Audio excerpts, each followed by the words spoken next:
walaalayaal waa cadceed waxaan idigu soo gebagabeynaya anigu waxaynu doorannaa maanta qof kasta oo reer xaadhadii wuxuu leeyahay laba cod buu leeyahay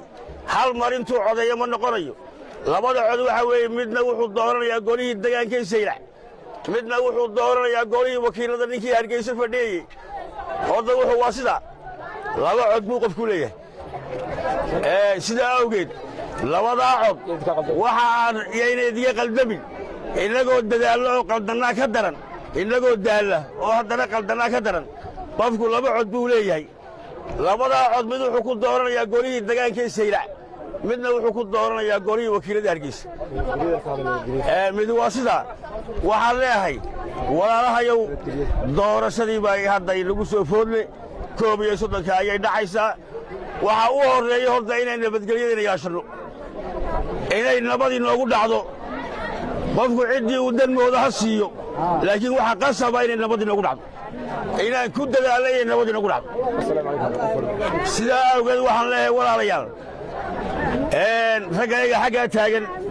golaha deegaan iyo golaha wakiilada waanu dhannahay waa sida la idin sheegay aanu geeshaadan bilaano waxa ka sharaxnay golaha wakiilada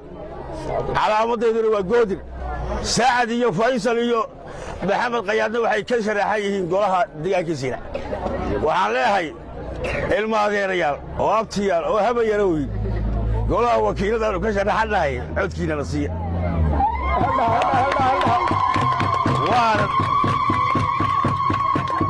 aadna waad u mahadsantihiin cadceeduna way kulushahay waynoo iyo doorka dambe oo aynu aad isku muujinno awoodda iyo cududda aynu leenahay isku muujinno raggayga maanta jooga meesha reere ma nihin qorooyin ma nihin kuwa kala duwan ma nihin waa nagaa wada joogna waa kuwa ragga